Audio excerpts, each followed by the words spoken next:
welcome to a very cold night of Cat Space. Yes, we've got the heater on. I and we are here for another tasty, delicious political conversation. I am Cat. With me, see this face? See this face? His name is Buckets. And see this man over here, Mr. IT Guru, our bestie, Leon. Hello. I don't know about being an IT guru, but I know enough to keep on going. It's a and Oh, it's no, just no, funny. don't. He's just being humble. Techies and trolls worship him on a daily basis. Do you say trolls worship me on a daily basis? Well, You why know. not? Wow, shots fired. Okay, let's get this thing going, huh? So tonight's conversation, as we know, we are less than 1 year shy away from our federal election, but the campaigns are really starting to light on fire. Shots are being fired from both different sections. Let's get started. I want us to make this short and sweet. We are talking about Peter Dutton, preferred Prime Minister.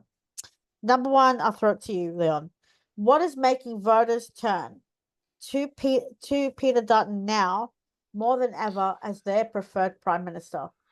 Wow, I would imagine because Anthony Albanese is just he's being on the real negative at the moment. Now, there's a lot of things that are coming back to bite Anthony Albanese. He made a lot of promises at the last federal election, which is why he got in, for starters.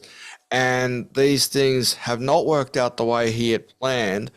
Um, he has lost a lot of quote unquote political skin on, say, the cost of living crisis.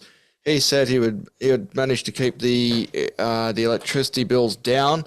They have gone up, and unfortunately, I believe from the 1st of July, I believe there's a new subsidy on electricity that's going to come in. However, that's going to be offset immediately by Ausgrid regarding solar. So that's going to be offset straight away. So you've lost your subsidy before you even get it. You've lost half of it already. Another issue that's been creeping up is the immigration issue at the moment, the illegal boat arrivals. Now, that's a weak point for Labor because that always has been, unfortunately. So that one's starting to creep up as well. The voice referendum, which was a complete disaster for Anthony Albanese, he has to take that with him, especially during a time when we didn't need it right now. I know it would have been a broken promise because he did promise it and he did do it, so I've got to give him credit for that. But he did it at a time where we something else was happening at the moment, and I don't think it was the appropriate time for it. And now we are looking at renewables and the renewable energies. Now that's what's the latest issue that's come up with Peter Dutton now wanting 7 nuclear power plants. We kind of suspected that this was going to happen, and it's now been announced. He knows where he wants them, and the government at the moment are willing to explore all other renewable energy sources, but nuclear. And now Peter Dutton has put his uh, what's the word I'm looking for? His I don't know. He's put his I don't know what the word I'm looking for is. He's now put his foot down for this, and now it's up to the government to play catch up. And I don't believe they're going to play catch up on this nuclear stuff. They're just going to run scare campaigns right through to the next election, as we have seen on Twitter and Instagram. I believe it was Andrew Lee. He decided to try to be too clever by name by putting an iconic cartoon with 3 eyes. Now, that being Blinky Bill. Now, he's a legendary cartoon character in Australia, but he decided to think that was a good idea by making him with 3 eyes. So they're basically running the Simpsons nuclear 3-eyed fish kind of deal. That's not a good idea for the government at the moment. They need to stop doing that stupidity and address it properly, because if they do that, they keep doing that, it's just going to make Peter Dutton more popular. I like your theory. I like the way you think. What about you, Buckets? What is making voters turn to Peter Dutton now more than ever as their preferred Prime Minister? It's purely due to the fact that the Albanese government has just broken all of his promises, the vast majority of his promises. So when the Albanese government literally said, quite recently, I can say $300 on your power bill, just no one believed him. No one trusts him anymore to believe him. It's like, well, you didn't do it the last time. What makes you think you're going to do it the second time or the third time? Because you haven't done these things. So I think that more people are impoverished right now, more than they've ever been in their entire lives. Albanese's head is just going to roll on this, purely because it's like every single problem they have in their lives can be attributed to the Albanese's lavish spending on things we just do not need. And I think that unfortunately, just a lot of people that would have once supported the Labor Party are just jumping ship to other parties, and they may not vote for the Liberals, but they're definitely jumping ship with the Labor Party. The horse is really out of the barn right now. Yep. I think I like your answer. I think what makes Mr. Dutton so smart is that he's quietly behind the scenes watching everything Mr. Albanese says and does, and he's hitting just below the belt, so to speak. So he's slowly seeing what he needs to say to people, and whoever's writing for him, or if he's writing his own scripts, is that, or his own speeches, is that they're very eloquent. And the thing is, you're looking at someone like me who's a millennial, and now Gen Zers, Gen Alphas, kids, young ones, I feel, will turn to the Liberal government again, because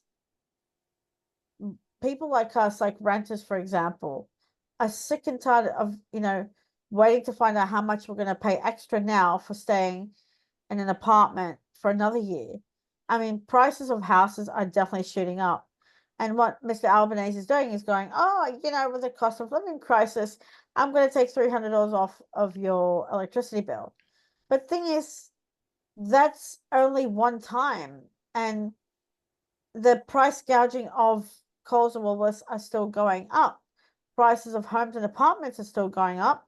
We're sitting at a 4.7% unemployment rate at the moment, if you look at it.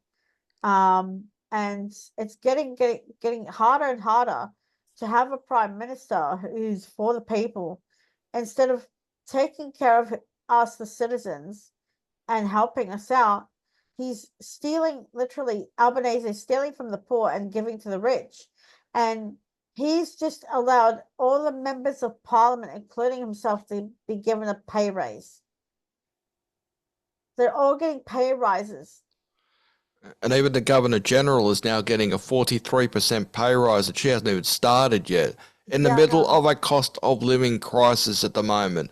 That's not a good look. No, it's not, especially with, Sam Mostyn, she is a Labor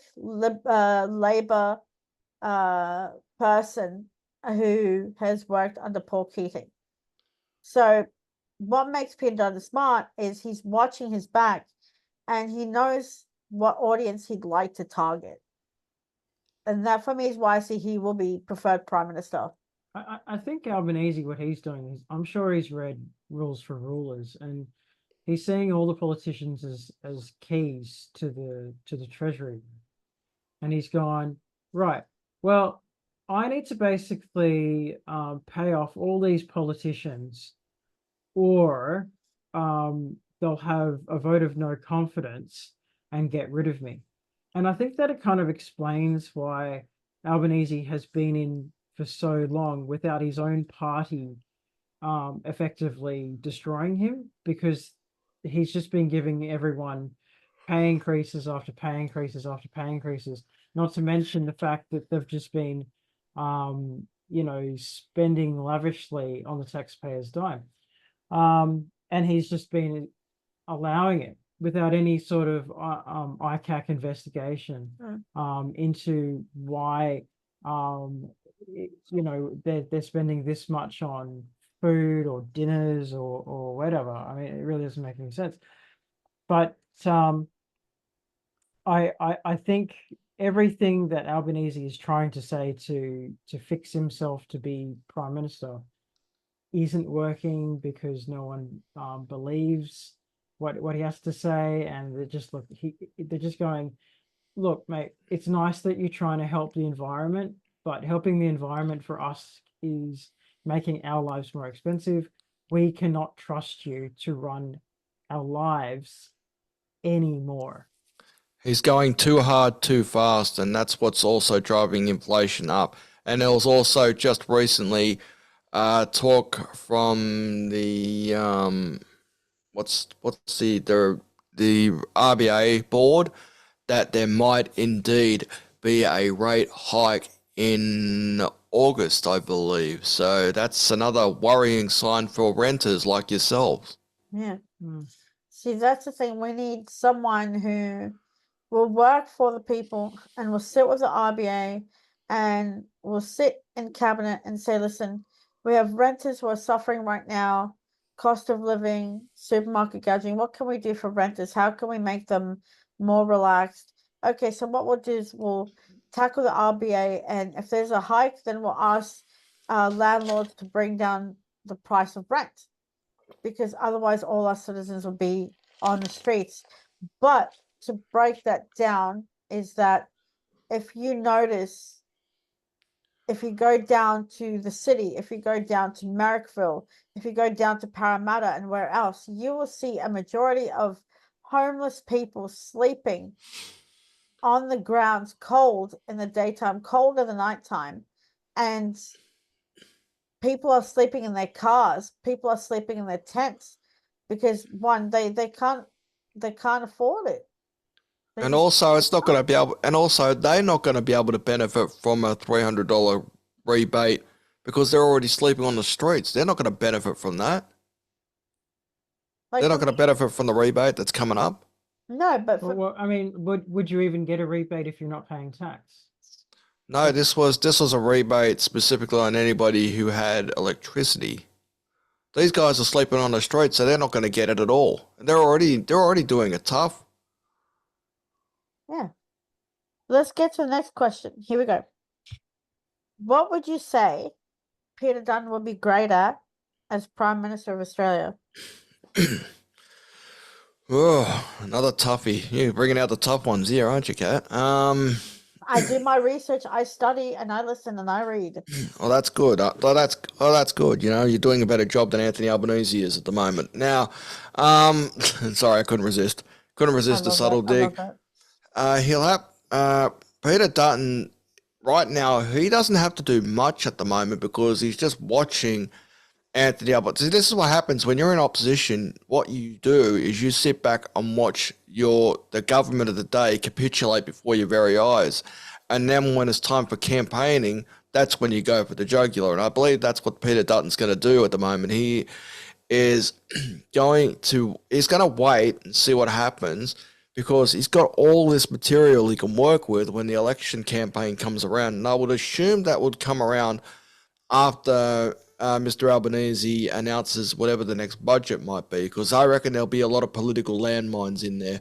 Basically the same way as what the LNP did at the last election. They put a fuel excise, which is a quote unquote political landmine, in for the last election. And when that excise ran out, when the government took over, you would have seen the prices of petrol go up very quickly, and they really stayed around the $2, $2.20, $2.30 mark in some places for months now.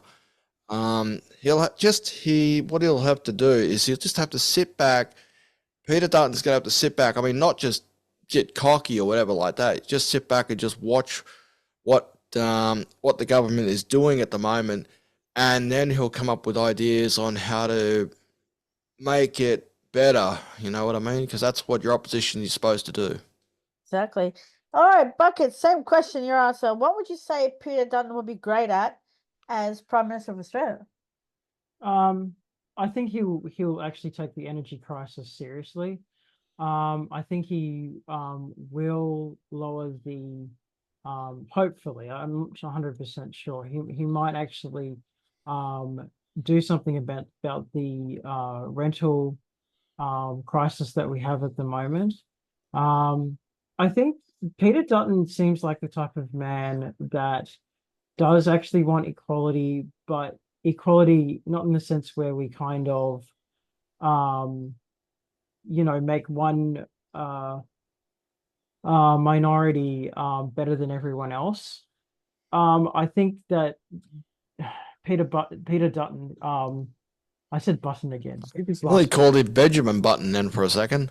he's not, yeah, but I basically I think he might actually be better in producing jobs because the Liberal Party will support businesses which would actually in turn create employment.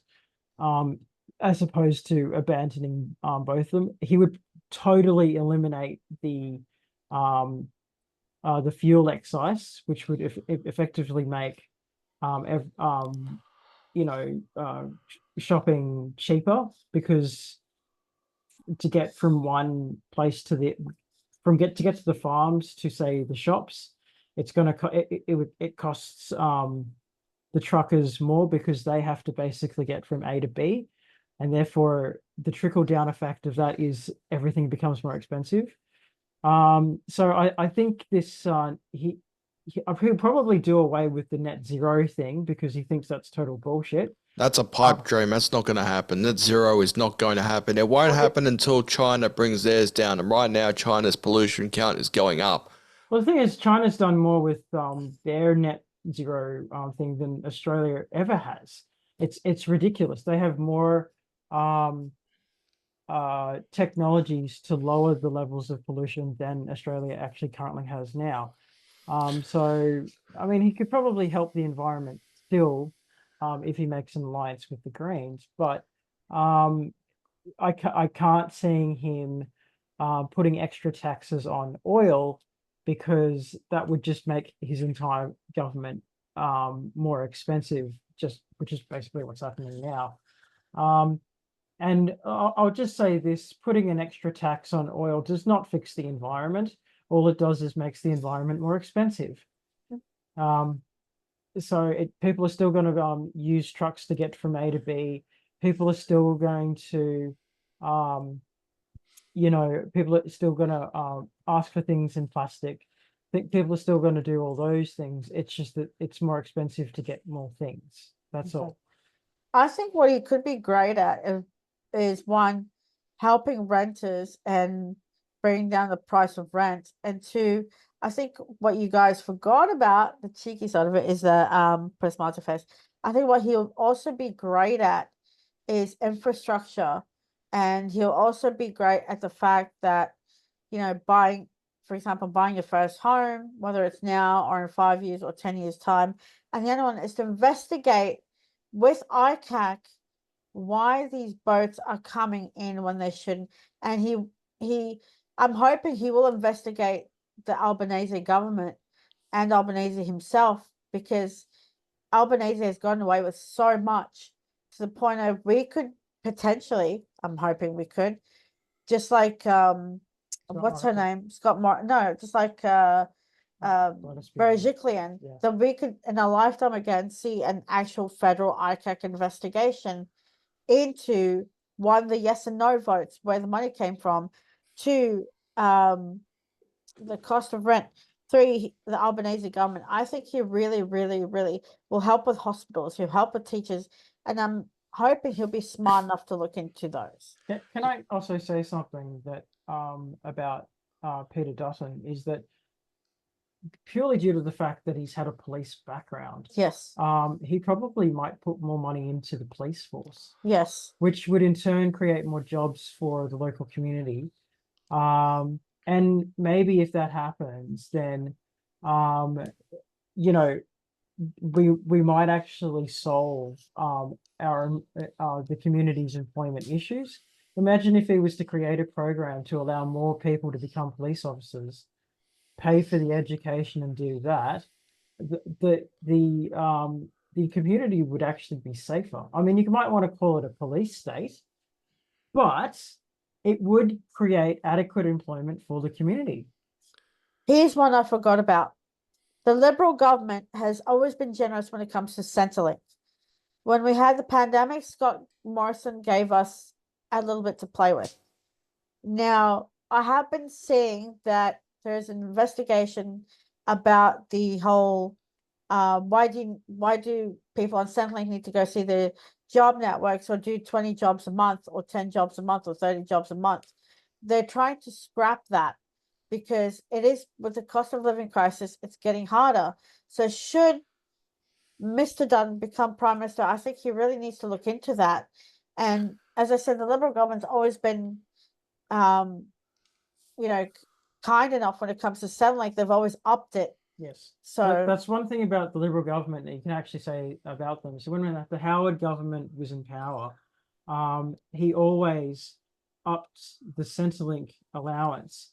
Even during Christmas time, you'd even get a Christmas time bonus if you had the disability allowance. And I remember under the Howard government, when he gave anyone that had a disability an extra $400 just for being on the allowance, and gave everyone else like an extra $200 even under having an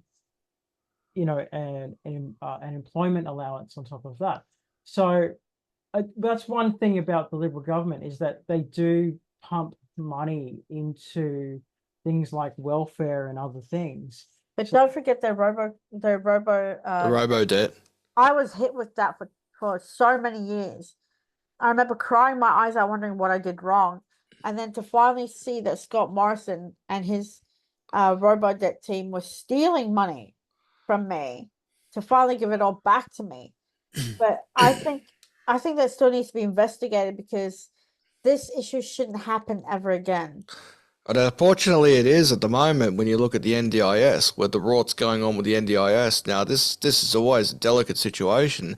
And unfortunately, the main part of the NDIS was under Bill Shorten's watch. And apparently, you can use the NDIS to pay for dog grooming. You can use the NDIS to pay for sex. I mean, what kind of crap is this?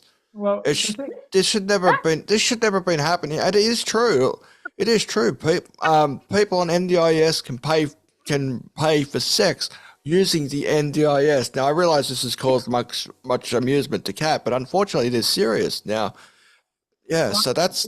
Can I bump in and explain that? Go for it. So how the NDIS actually works is that it improves the quality of life of anyone who's under a disability. So I study aged care at the moment, and Yeah.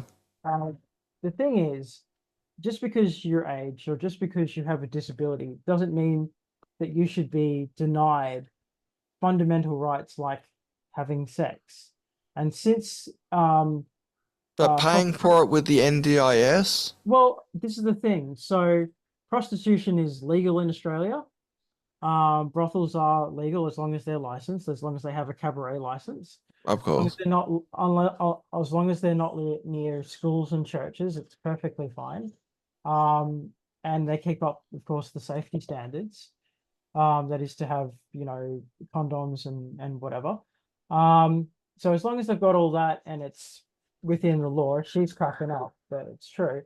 A disabled person is allowed to have sex because it's a human right. And I find it really, really concerning, the fact that the situation can be used with the NDIS. That's the thing that's concerning me. But this is the thing, like it would be like me telling you, well, you don't have a right to have sex. And I know you'd knock my block off if I was to tell you that, because you do have a right to have sex, just not with fine. God help me.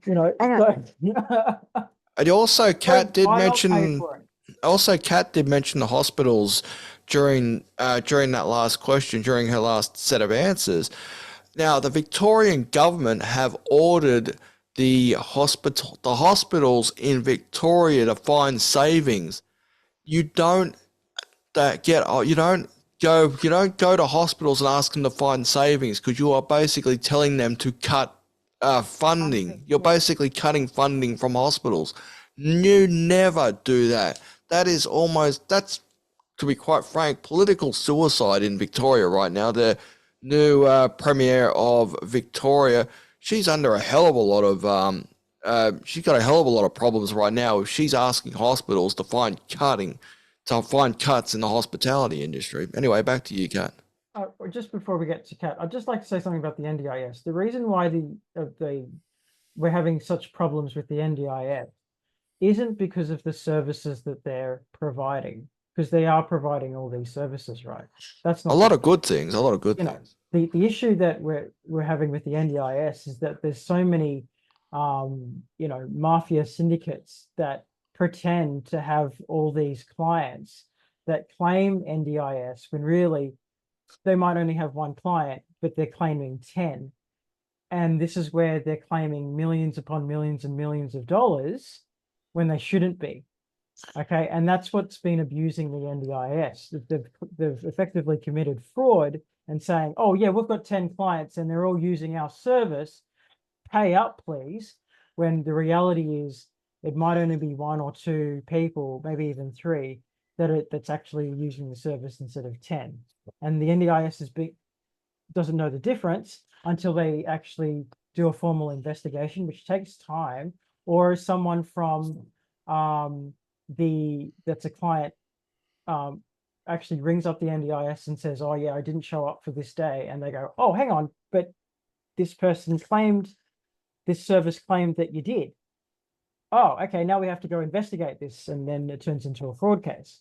So that's the biggest problem with the NDIS, is that too many people have been exploiting it. Now, next question. Leon, when it comes to policies, and I mean policies, what are the main important ones should Peter Dutton focus on to get 75% majority government? Well, I'd say that I've always said the cost of living is a real problem at the moment, because prices are going up and also inflation is going up as well, which is also causing interest rates to go up. Thankfully, Anthony Albanese should be thankful that the interest rates have not risen in about a year, which is good for him. However, it's going to be a problem for him if interest rates start rising again in August, which it seems like it might. Cost of living is definitely one of those major issues at the moment. I think, to be honest, that should be the only one at the moment, but he's focused on nuclear power at the moment. So now we've got a battle of renewables versus nuclear. And right now, both of those guys, believe it or not, had Chris Bowen out there saying that this is uncosted. Well, guess what? So your renewables are uncosted too. So show us your costings and they'll show you his. So right now, there's a stalemate there. No one's showing their real costings at the moment. Peter Dutton's going to have to show the costings for this and show it quickly, because that will nullify that argument. While Chris Bowen is still running out there trying to scare everybody to stay away from nuclear power, while his own policies doesn't have a price yet. And he's been trying to run with this since the election. Yeah, but the question is with nuclear power versus solar. So the thing is, solar power has its problems as well, because you still have to buy the solar panels. The solar panels can still be broken. The solar panels still need to be repaired. So it versus nuclear, where you've just got a nuclear power station. It's just everyone's afraid of nuclear because they've watched too many movies and thought, oh my God. I look forward to patting my two-tailed dog. Yeah, I look forward to basically patting my three-eyed cat after that. By Jude, the nuclear thing, right? I don't know whether or not The Simpsons came up with it first with a three-eyed fish, or the Naked Gun came up with a two-tailed dog. Now, I think it might have been The Naked Gun 2 or something along those lines, where they were actually talking about nuclear power, and at the end of that whole sequence where they're promoting nuclear power, you got a family patting a dog and the dog's got two tails. I don't know whether or not you've seen it, but check out The Naked Gun. I believe it's in The Naked Gun too. That's when you'll find it. If they have a spill, all we have is just a bunch of superpowered heroes that can save the day. Okay, buckets. When it comes to policies, what are the main important ones should Peter Dutton focus on to get 75% majority government? Well, it's obvious. Yeah, I think I've just mentioned it. Is to have more nuclear powered superheroes in Australia. We don't have enough. America has all of them. Damn it. For my Mind vote. you, America does have what 90? They have what 94 nuclear power plants or something like that, generating electricity for the American population. Don't they have 90 something of those? I'll do a checkup on that to make sure. And But also anyway, Germany has even more. And they seem to be doing just fine. Okay, so does Copenhagen, and Copenhagen have a lot of. isn't that Denmark or something? Isn't that Denmark, Copenhagen? Copenhagen. Yep. So like nuclear power isn't exactly unheard of, kind of thing. I mean, it's a problem when you have a nuclear leak. That's a problem. Oh, of course. But you know, you can have the same sort of problems with anything, right? Because if solar panels, there aren't enough battery power to go around, well, then you're going to get a blackout, and then we're going to have to use candles. So I'm not hearing anyone saying candle power or flower power, but there's nuclear power and solar power. Okay, you've both answered the question for me, so I'm not gonna give an answer. Here we go. If Peter Dutton isn't preferred Prime Minister, who should take his place, Leon? Who should take Peter Dutton's place if he's not the preferred Prime Minister? Is that what you mentioned? Wow, that's a good question. I don't know who the deputy leader is on the Labor Party at the moment. Obviously, we know the opposition leader is Peter Dutton. Oh, jeez. The person of the Labour Party is Jason Clare. Jason. Oh, right, Jason Clare. Yeah, okay. They've been counting him as the next big one. I would, yeah, okay. Then that would seem about right too. So, but right now, you mentioned the preferred prime minister. None of these are right now. I'm talking about Peter Dutton and Anthony Albanese. None of these guys have a preferred prime minister level of above 50%. Both of them are below 40. You need to be at least around. You need to be at least in and around 40 to 50 to really make a dent in the election, because right now it is 50-50 in the preferred in the polls at the moment, 50-50, which hasn't happened in years, which would seem that we're probably heading towards a hung parliament. God forbid, let's hope that doesn't happen. Otherwise, we just got the worst of all scenarios for 3 years. But the preferred prime minister, I believe, at the moment is Anthony Albanese at the moment. Peter Dutton's preferred prime minister level is not high enough at the moment. Neither is Albanese's at the moment. So, if I had to pick one, Jacinta Price all the way. Yes. But the funny thing is right now, Pauline Hanson is climbing up there, surprisingly. There was a poll that said who would you vote in conducted on YouTube. Albanese was at 8%, Dutton was at 35%, but up at 75% was One Nation Pauline Hanson. I think we could probably draw a line from that particular poll. I think we can draw a line through Pauline Hanson. I don't think she would be the deputy prime minister or the deputy leader, so to speak. That I don't think will happen. I don't know if she'll win. I agree Pauline. with you. I don't think Pauline will actually win Enough seats. I don't think she will. I don't think she'll win enough seats to become a prime minister. However, the Pauline Hanson seems to have wiggled her way up. She's been saying all the right things. In politics, because she's saying all these things that basically other people just wouldn't say, but really kind of think in their minds. And I'm not saying about being racist or anything like that. I'm not talking about that shit. because that's her downfall, to be perfectly. And her cartoons at the moment with the Please Explain cartoons are generating a lot of publicity, to a point where Robert Irwin wanted to sue Pauline Hanson if she didn't take the cartoon down. And what the cartoon that we're talking about is a recent one, is basically Visit Queensland, which has a parody of Robert Irwin along with Bluey, of all people, of all cartoon characters, promoting Queensland, by being on a beach which was under native title rights, so they couldn't build sandcastles or anything like that there. Also, Robert Irwin, the character, believed that he was in line to go to Warner Brothers Movie World or whatever that was. No, it was to build. No, it was to check out a rundown house in Rockhampton, and it irked Robert Irwin so much he wanted to sue Pauline Hanson. So um, it's fine to come up with those kind of novelty cartoons, which is good, but um, I she won't be she won't be the leader or the opposition leader.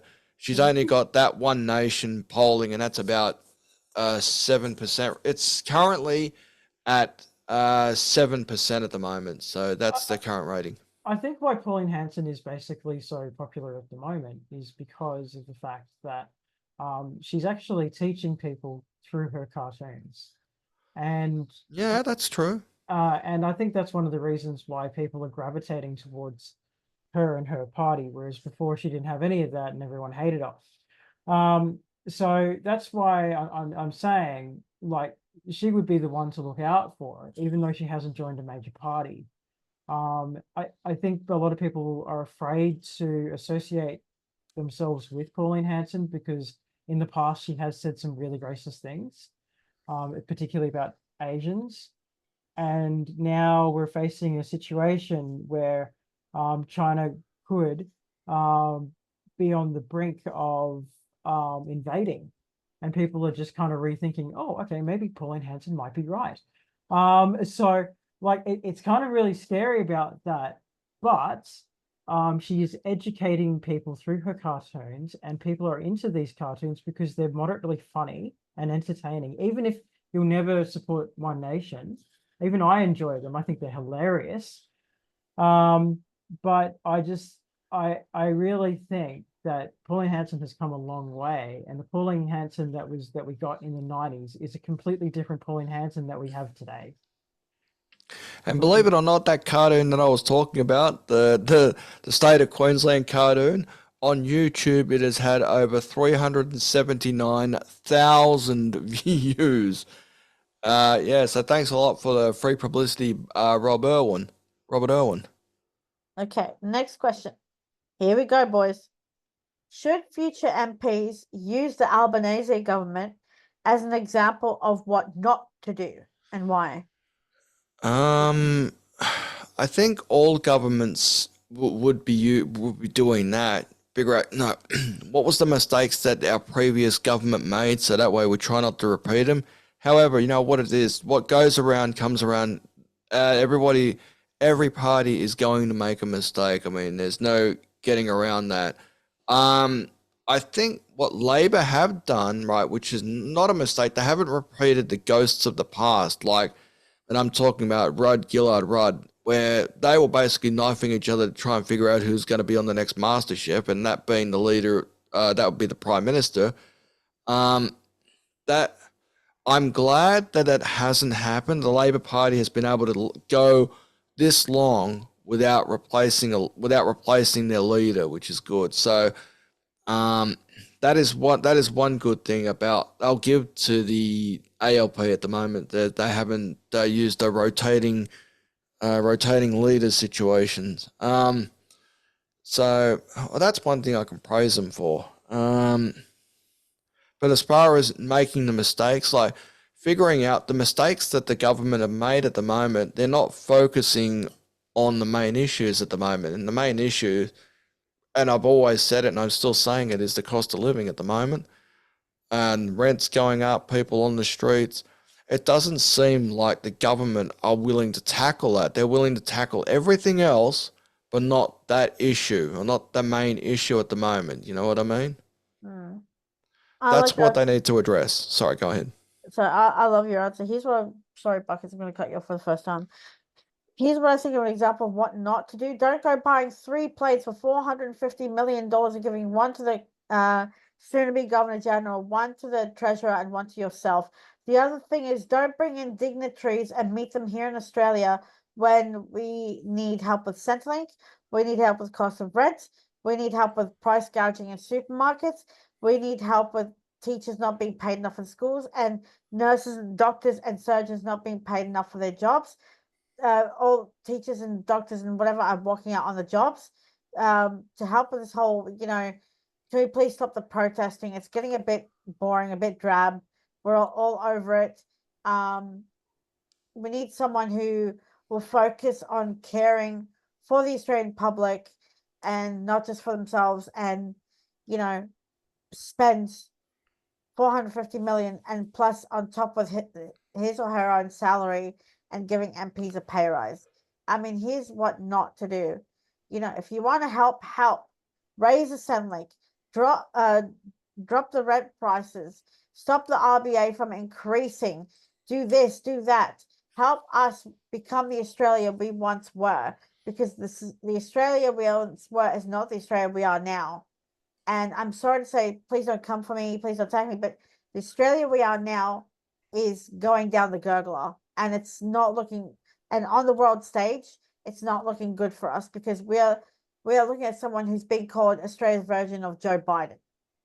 Okay, it's embarrassing. Please stop flying around the world every nook and cranny you have time to fly around the world because you can't be here to support us. Stop going here, there, and everywhere for a photo op. Stop paying $250,000 for a 5 degustation course meal. This is what the next government should learn from the Albanese government, what not to do, whoever they are. These are my reasons. Sorry, Buckets, go ahead. Okay, so the thing is, the Albanese government, when he was first voted in, he basically won by a landslide. Okay. So if anything that the government should really learn from this is don't say something, don't promise something that you can't actually keep. Okay, because if you promise something that you can't actually keep, the Australian people will come after you for it. Just like They will find them out. They may win the election, but you won't win a second one after that. Okay, you won't win a third one, you won't win a fourth one, right?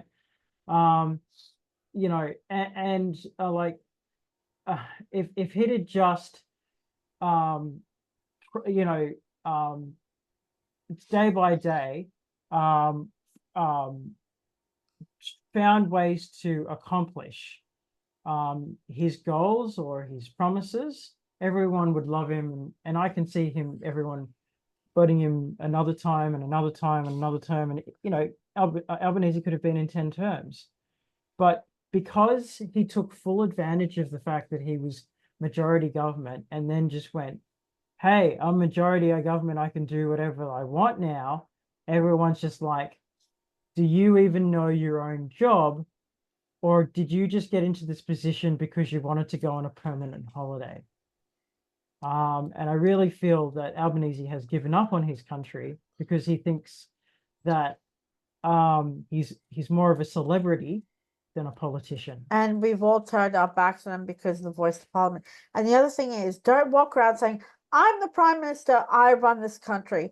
Excuse me, he has lost more women's votes in Australian history than any other prime minister.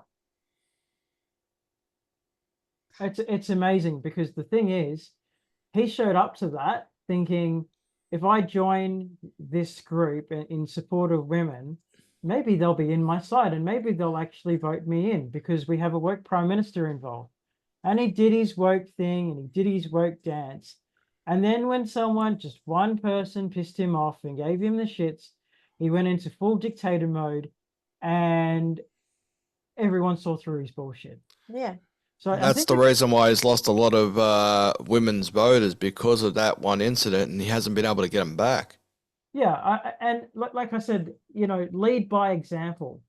You can say whatever you want, but if you can't keep your word, if you keep saying, "Oh yeah, my word is my bond," but it's not true. You're just saying this to make people happy, but can't actually keep your promises. Everyone's going to remember, and everyone's going to remember what you did to them. And it's not just a matter of losing the election, right, and getting a replacement government or whatever. In history, they will remember you from now on in, okay, of that guy that promised something As a and bully. did it. Right. And the thing is, I don't even know if he'll ever be able to become a politician again because I can't even see him controlling his own seat. And the other thing is, I forgot his freedom of speech tactic. If you were president, if you could be a dictator for one day, what would you do? Oh, I would make sure everything people said about said about me on social media, I would cut off all social medias.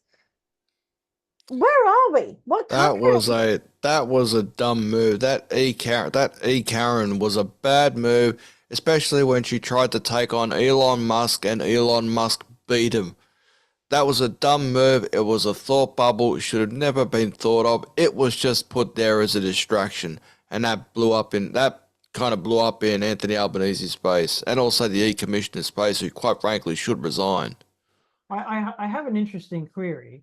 Since Julian Assange has been allowed to come back home to Australia, I wonder if Albanese will actually pardon him because he's this woke prime minister.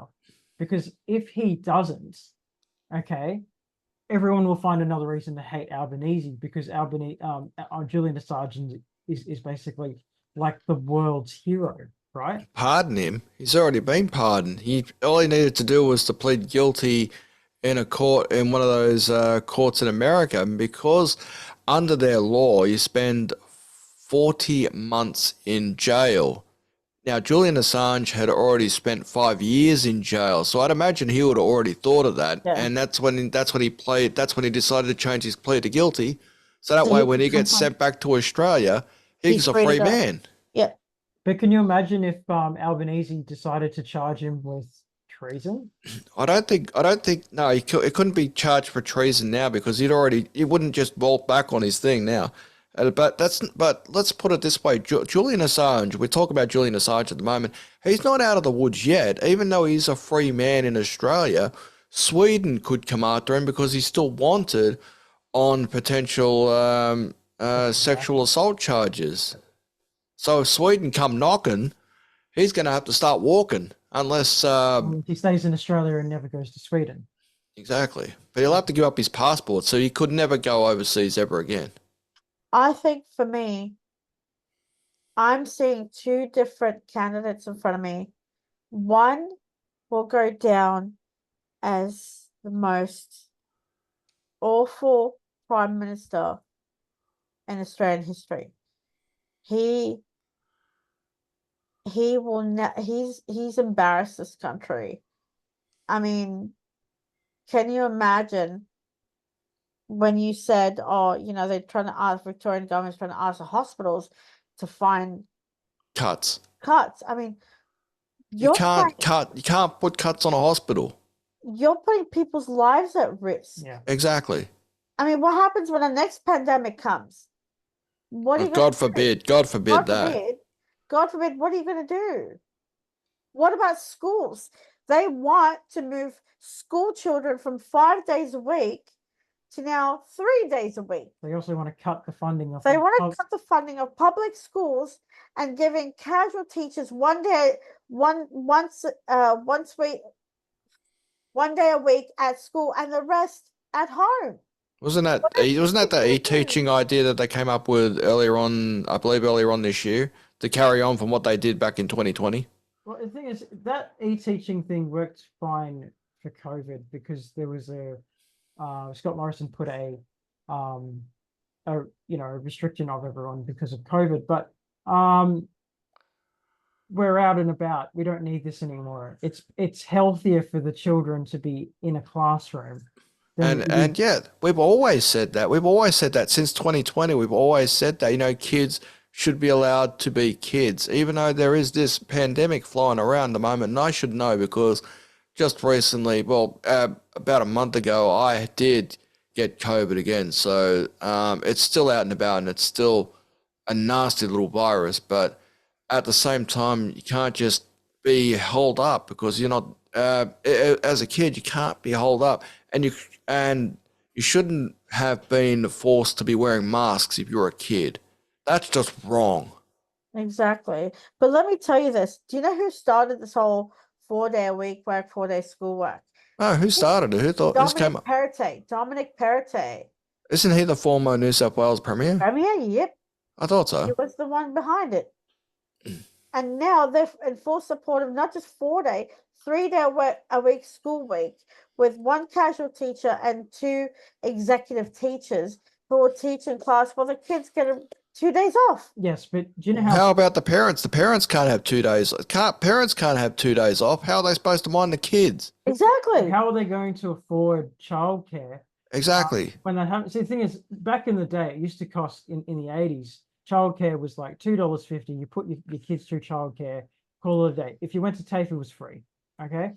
So you could put your kids whilst you studied into childcare, whatever. Now, childcare is like $50 an hour. Yeah. Okay. It's super expensive. Okay. Super expensive, and no one can afford it, right? So forcing kids to be at home whilst their parents have to educate them. It's like, well, you're paying all these school fees only for the school children to be 3 days a week.